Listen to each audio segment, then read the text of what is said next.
Littlefield. I'm Mel Akerman. And I'm Carla Pecoraro. We're your hosts of the Uterine Sound podcast, bringing you up-to-date information in all things O&G. Today, we'll cover caesarean sections. Once again, there's a lot to cover with this topic, so we'll split it up into a few episodes. Today, we'll cover caesarean rates and indications, maternal request Caesar, and the controversial topic of steroids before caesarean. Next week, we'll look at the evidence-based caesarean section, and finally, we'll talk difficult deliveries. Let's kick off with a little bit of history. Why is it called a caesarean section? People often think that the origin of the word caesarean is from the birth of Julius Caesar, who is often quoted to be the first person born by caesarean section. But this is actually a total myth, and it's incredibly unlikely that Julius Caesar was even born by caesarean section at all, since the mortality rate from C-sections at the time was nearly 100%, and Julius Caesar's mother Aurelia lived for many years after his birth. The word caesarean is thought to come from the Latin verb caedere, which means to cut, and is also thought to originate from the Roman law lex caesarea, which stated that if a pregnant woman died, the baby had to be taken from her womb. Babies cut from the womb were also termed C-zones, so it's far more likely that the term caesarean section stems from its linguistic roots rather than from the birth of Julius Caesar. Oh, I love Latin roots. In our recent episode on instrumental births, we learnt that the forceps have been around since the 17th century, but the vacuum wasn't routinely used until the 1950s. How long have we been doing caesarean sections? Caesarean sections have been performed for a very long time, dating as far back as 400 AD. But back then, caesareans were performed very rarely, and only when the mother was dead or dying to try and rescue the baby, or more often, for religious reasons to allow the child to be buried separately from the mother. A caesarean wasn't performed on a living woman until the 1500s, and even then there was a 100% maternal mortality rate. Remember, there was no such thing as anesthesia till the 19th century. Hand washing wasn't a thing until 1847, nor were there any antibiotics or aseptic technique, so many women who had a caesarean section actually died from hemorrhage or sepsis. Oh gosh, and no anesthesia. And a 100% mortality rate, that is just ridiculous. What is the mortality rate from Caesars nowadays? The current mortality rate from caesarean section is about 1 in 10,000. As caesarean sections become safer, and we did them much more often, we saw a really big improvement in the maternal and neonatal mortality. Caesarean sections really started to become routine in the 1950s and 60s, with about a 3 to 5% babies being born by Caesar up till 1970, but we know the rates of Caesar has risen a lot since then. Yeah, I've definitely heard and read about rising caesarean section rates. 5% in 1970, 18% in 1980, 21% in the 90s. How many are we up to now? The current Caesar rate in Australia is 38%. This includes about 33% of women who are giving birth for the first time. These rates are pretty similar to countries like the USA and the UK. The rates of caesarean sections are actually pretty varied worldwide, so about 5% in some developing regions like sub-Saharan Africa and up to 55% in Brazil. Worldwide, though, caesarean section rates are definitely on the rise. And why are rising rates of caesarean section such a big deal? I mean, we know that caesareans save mothers and babies. Isn't it a good thing we're doing more? Not necessarily. So we know that there is a certain rate of caesareans that improves outcomes, and countries who do very few caesarean sections actually have higher rates of maternal and neonatal mortality. So we definitely need some caesarean sections. A 0% caesarean rate is not a good thing. But as Caesar rates continue to rise, there comes a point where we are not really benefiting the mother or baby and may actually be doing harm. Medically indicated caesarean sections absolutely save lives, but excessive caesarean sections put the mother and baby at unnecessary risk. Ooh, so how many is too many? What should the ideal caesarean section rate actually be? The World Health Organization recommends that caesarean rates should be no more than 10 to 15%. This is a little controversial, and whether it's still relevant today has definitely been questioned. Let's explore where this idea of 10 to 15% came from. So in 1985, the WHO arranged a meeting in Brazil with a panel of reproductive health experts, mainly because the Caesar rate had jumped from 3 to 5% to 17% in just one decade. Together, these experts made the statement there is no justification for any region to have a rate higher than 10 to 15%. Now, this was based on data at the time that showed that countries that have a Caesar rate of less than 10% seem to have higher mortality rates. But once you get past 15%, there doesn't seem to be any further reduction in mortality. Furthermore, when you have rates above 15%, we might actually start to see poorer outcomes.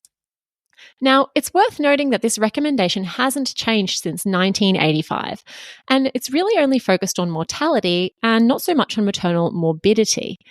There was actually a specific comment that future studies should consider the effect of Caesar rates on maternal and neonatal morbidity.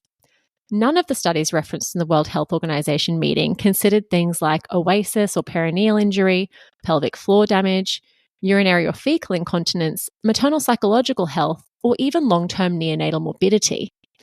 Now, as we saw with the evolution of instrumental births, the initial priority was in saving mums and bubs. But over time, we started to see a shift towards considering the impact of our choice of instrument on the pelvic floor. Maternal morbidity is important too. The optimal caesarean rate would be the rate that minimises maternal and neonatal mortality and morbidity. And despite the WHO recommendation, we don't really know this ideal rate. There's been some more recent data suggesting that a Caesar rate below 15% might be too low. One large study shows that Caesar rates below 15 to 20% were associated with higher neonatal mortality. Another large cross-sectional study showed that the national Caesar rates over 19% were associated with less maternal and neonatal mortality than lower rates. It's unclear whether we'll ever have an answer as to what our ideal Caesar rate would be, and even if we do, it's likely to be quite different at each hospital. I guess an important thing to consider is why are caesarean section rates rising? I've heard a few good theories, like changing maternal demographics, maternal request caesarean section, and a fear of litigation. But how much of this is actually evidence-based? There are quite a few studies looking into the reasons behind rising Caesar rates, yet no one seems to be able to pinpoint exactly why they are rising. It seems to be complex and a combination of many different issues. There are a few theories which partly explain the rising rates. Firstly, maternal demographics. Clearly, our population is changing. Women are having babies at an older age, we have higher rates of obesity, diabetes, and other health conditions, and all of these things can increase the risk of medical and obstetric complications, like fetal macrosomia is one example, which can then increase the risk of caesarean section. Another contribution is the rising rates of maternal request caesarean section. In Australia and the US, these requests only account for about 1 to 5% of all caesarean sections. However, in other countries like China, these rates can be up to 25%. Fear of litigation is often suggested, although this seems to come from a few small interview or survey-based studies on the opinions of clinicians and midwives. Certainly, when you read media reports about adverse outcomes, hear about court cases dragging on for years, or hear of a colleague committing suicide over a bad outcome, then you can see how a fear of litigation might contribute to rising Caesar rates. There are also higher rates of caesarean in private practice, although it's hard to say whether this reflects the care given by private clinicians or whether women who might choose a maternal request Caesar are more likely to go private where they can choose their surgeon. In fact, a recent Australian epidemiology study showed that women choosing private healthcare were 5 times more likely to choose a maternal request caesarean section, which may explain the higher Caesar rate in private practice. Financial incentives for caesarean have also been cited as a contributing cause to rising Caesar rates. In my experience, this is certainly not the case in the public system, but may be a larger contributor to Caesar rates overseas. And of course, as the prime Caesar rate increases, so too does the rate of elective repeat caesarean sections. That then brings us to the next question. How can we reduce the rates of unnecessary caesarean sections? But in order to address that, I guess we need to know why women are having caesarean sections in the first place. What are some of the reasons why a woman might end up birthing by caesarean section? The indications for caesarean section include maternal request, women with a previous caesarean who opt for an elective repeat, and other clinical indications. The most common clinical indications are labour dystocia, sometimes referred to as failure to progress or obstructed labour, presumed fetal compromise, fetal malpresentation, multiple gestation, and fetal macrosomia. We can also divide indications for Caesar into fetal indications and maternal indications. Fetal indications include malpresentation, multiple pregnancy, fetal anomalies, vasa previa, fetal compromise, cord prolapse, and fetal macrosomia. Maternal indications include previous Caesar or uterine surgery, previous oasis or pelvic floor injury, abdominal cerclage, obstruction of the lower genital tract, maternal request, obstructed labour, placental abruption, placenta previa, and maternal infection with either primary HSV or HIV. There are so many different reasons why a woman might have a caesarean section, which makes it really hard to work out why the caesarean rates are high or what we can do about it. If only there was some way we could group them together. Well, Carla, funny you say that. It's like you planned this. There's actually a really helpful classification system called the Robson classification system, which classifies all women having a Caesar into one of 10 categories that considers parity, presence of previous caesarean, spontaneous versus induced versus pre-labor Caesar, gestational age, fetal presentation, and number of babies.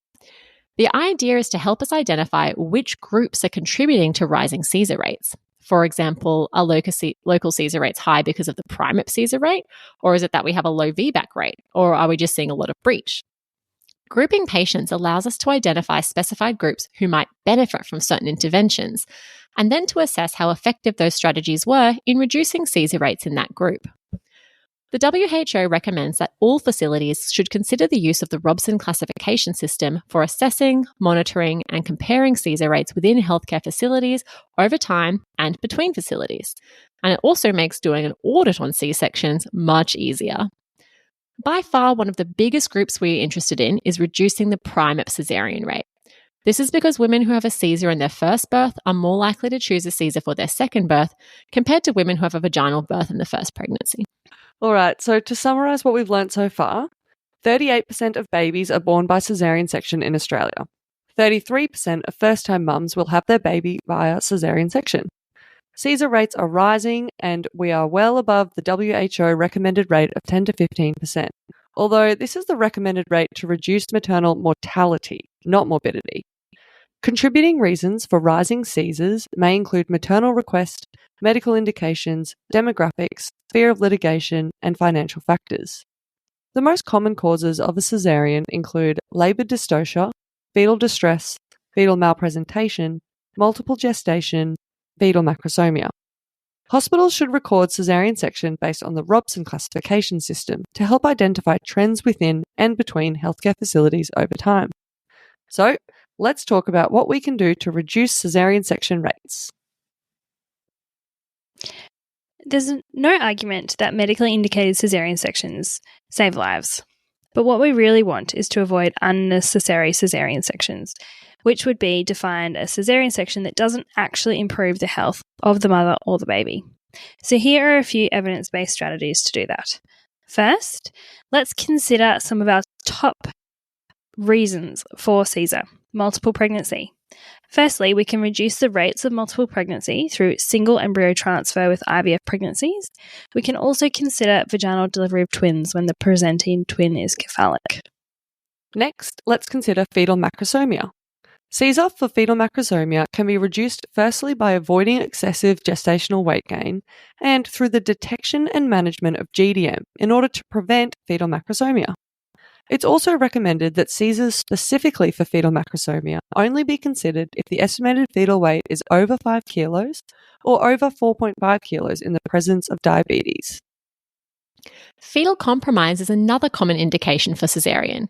Use of fetal scalp stimulation or fetal blood sampling in the presence of an abnormal CTG, as well as having a consultant obstetrician or second opinion prior to the decision for Caesar, has also been shown to reduce Caesar rates.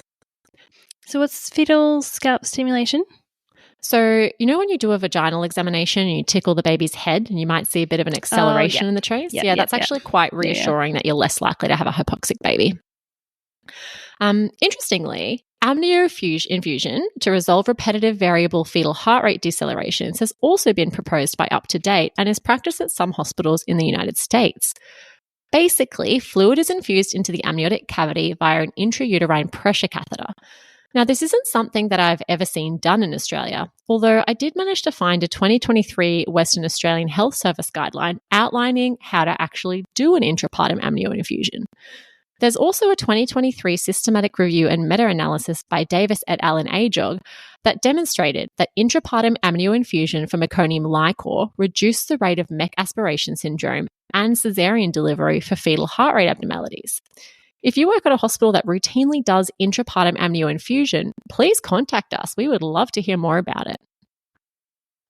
Fetal malpresentation is also a common indication for caesarean, specifically an undiagnosed breech. By assessing fetal presentation at 36 weeks, this allows time for detection of the breech and counselling for an ECV or vaginal breech birth, which can reduce our rates of caesarean for undiagnosed breech. Manual rotation in second stage of labour can also be helpful for fetal malposition like OP and OT positions.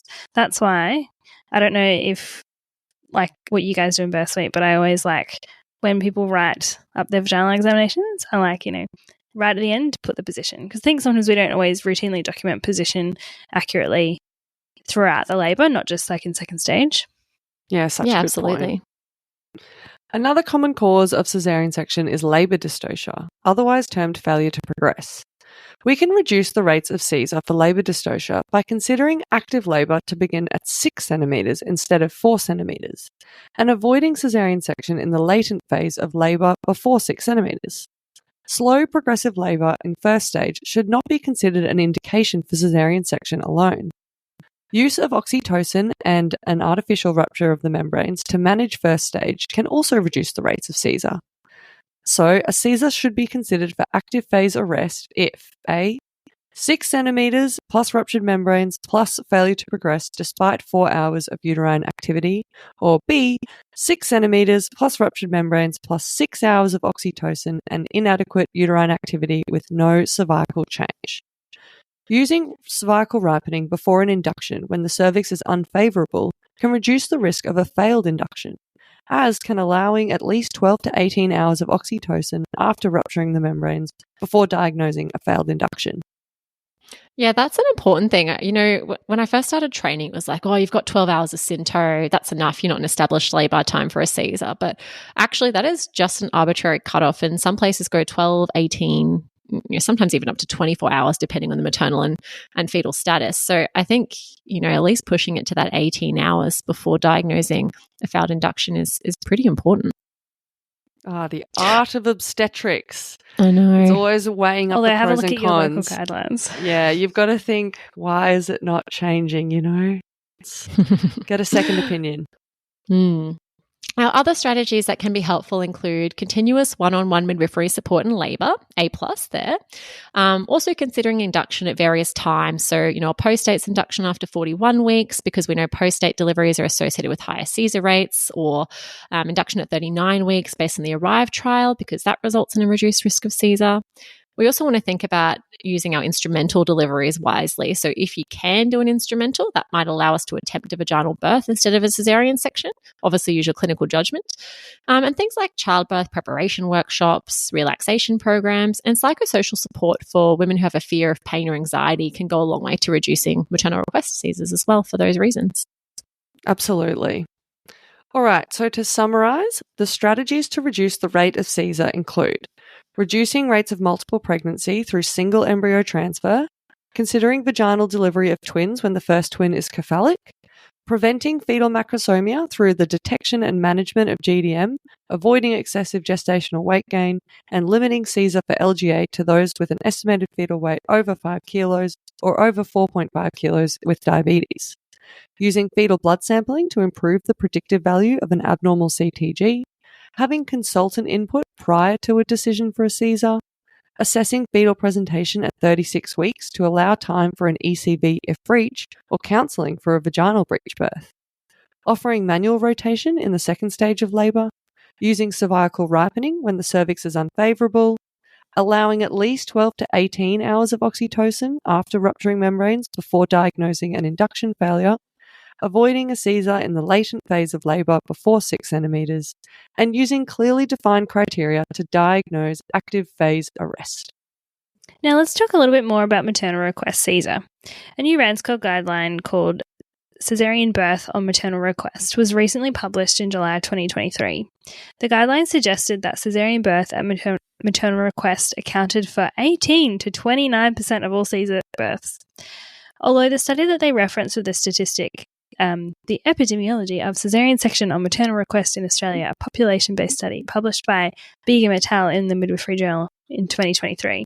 This study actually reported only 2% of women asked for a caesarean birth at maternal request, and that the maternal request Caesar accounts for only 6% of total caesarean births. So we suspect that the 18 to 29% rate might be a mistake. We'll have to look further into that. I looked into that a little bit. So they specify that 18 to 29% of low-risk women have a Caesar, but I can't see that documented anywhere in that guideline. So if we've misinterpreted this, please correct us, because I have no idea where that stats actually come from. Yeah. If we go off a 6% rate of maternal requests, and this correlates with the United States, right? Of maternal request Caesar, which is about 1 to 5%. Now, how do most hospitals approach a maternal request Caesar? Well, I hope the days of saying a flat-out no to this are well and truly over, as women should definitely have a choice in their mode of delivery.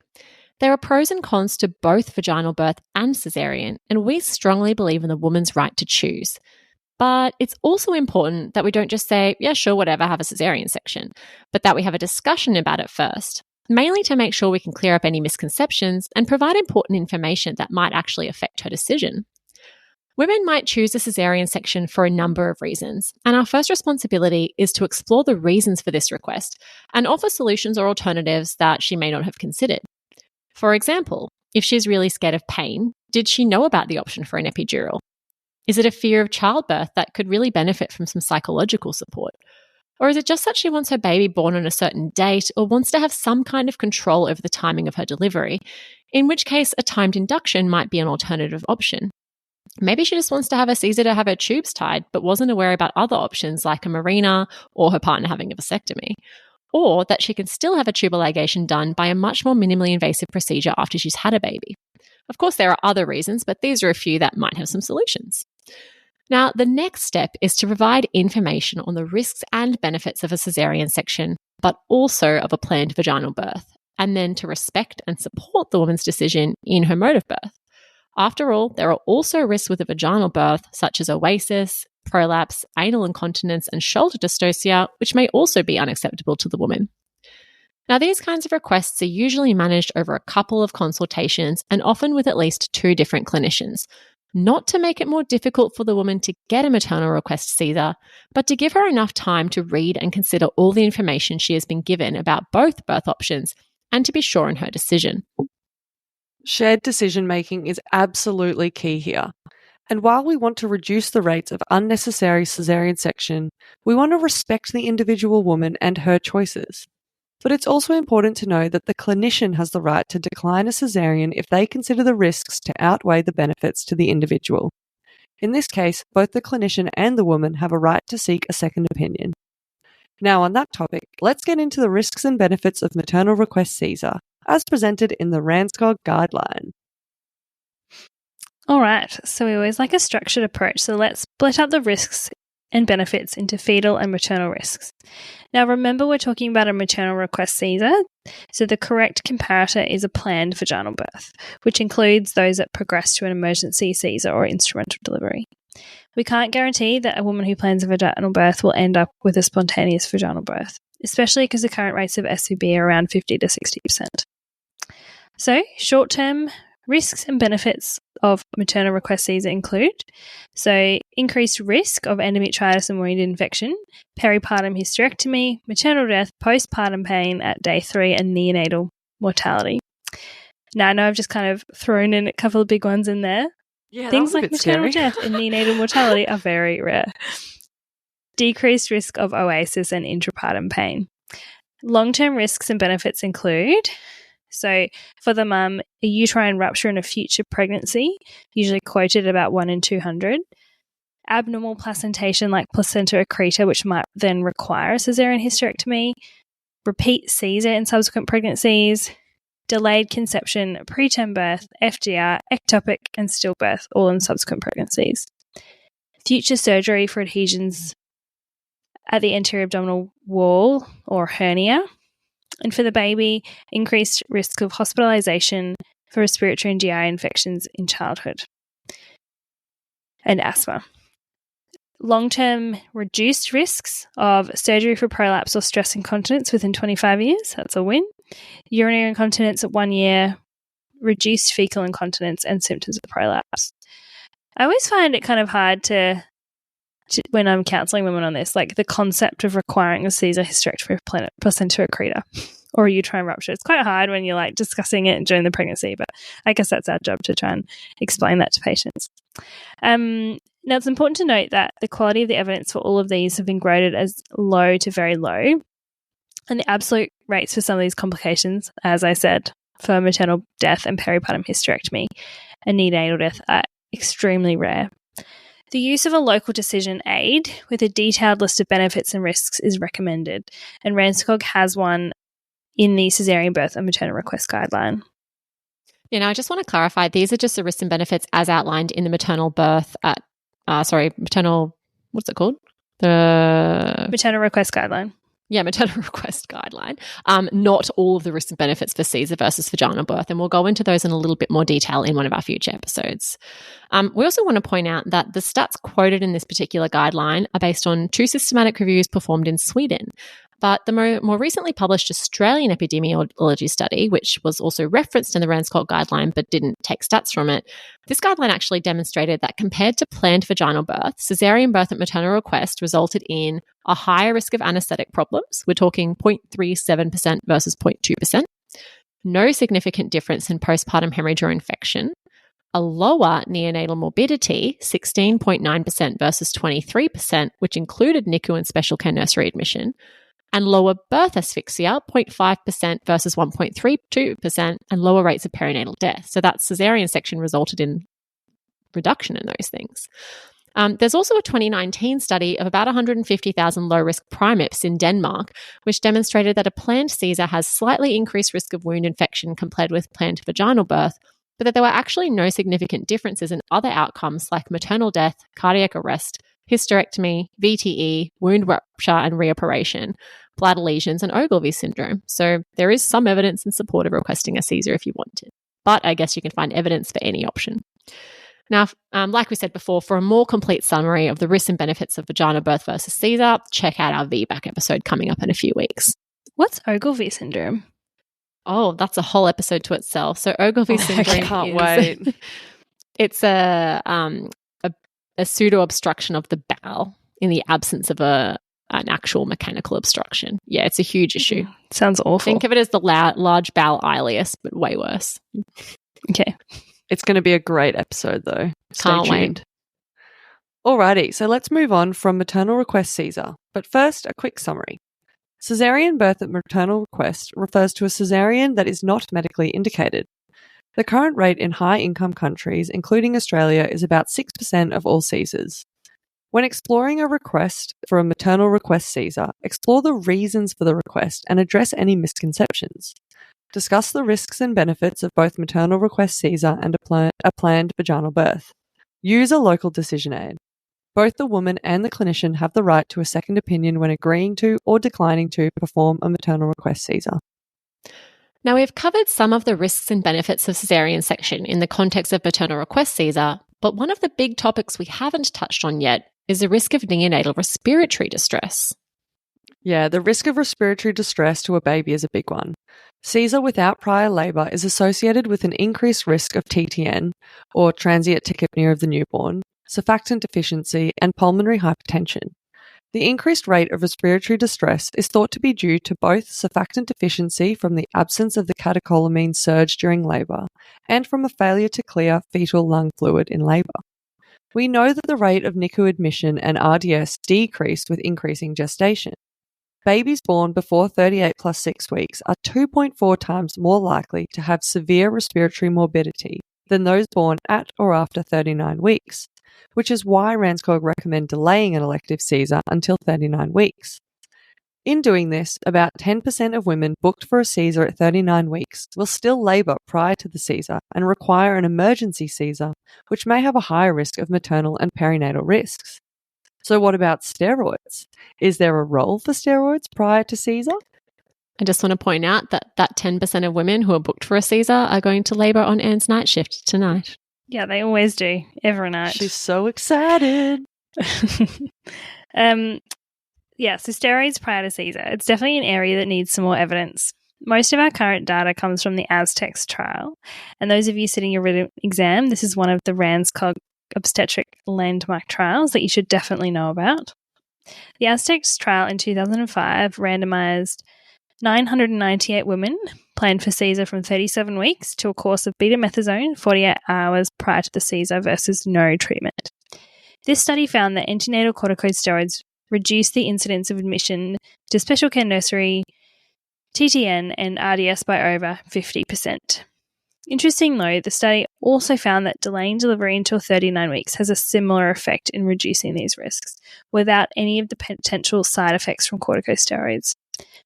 Because of this trial, we developed the recommendation to delay elective Caesar until 39 weeks gestation.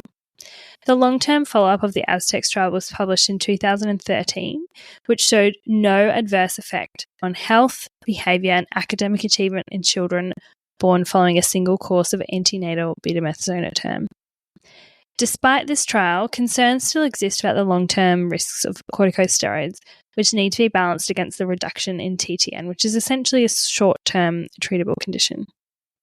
Australia follows the Liggins Institute 2015 Clinical Practice Guidelines, which is available on the RANSCOG Statement of Guidelines website, which recommends delaying Caesar until 39 weeks or later, where clinically possible, and to consider a single course of antenatal corticosteroids 40 hours prior to Caesar when the Caesar is clinically indicated after 34 plus 6 weeks gestation, and fetal lung immaturity is known or suspected. Although, keep in mind that fetal lung maturity testing is not routinely performed in Australia, and there's no clear guidance as to how to determine whether fetal lung immaturity is known or suspected. For now, the topic is a source of ongoing debate, and there really isn't enough evidence to say whether we should or shouldn't be giving steroids after 35 weeks, and especially after 37 weeks prior to caesarean sections. The C-steroid trial is currently being undertaken in New Zealand and Australia to find out whether antenatal corticosteroids given to mothers before a planned Caesar between 35 and 39 plus 6 weeks will safely reduce the risk of short-term breathing problems for babies. This trial is still recruiting, and we look forward to some local evidence to help us shed some light on this topic, probably in about 10 years. Okay, so that wraps up the first part of this series on the caesarean section. So far, we've covered the history of Caesars, the current incidence and the issue of rising Caesar rates, indications, strategies to reduce Caesars, maternal request Caesars, the risks and benefits, and the controversy of steroids prior to a Caesar. Join us next week as we discuss the evidence-based caesarean section. Thanks for listening to The Uterine Sound. Check us out on Instagram at The Uterine Sound or on our website, theuterinesound.com. And if you've got any comments, want to fact check us, or have some interesting information on amnio infusion, please contact us on our email, theuterinesound@gmail.com. Oh, wait, before you finish, so if anyone wants some homework between now and next episode, there is a really good textbook. It's called Caesarean Section, A Manual for Doctors, written by Carla DaCosta. It's great, particularly if you're learning. Like, it's just a really nice and a nice read. Very short. Highly recommend.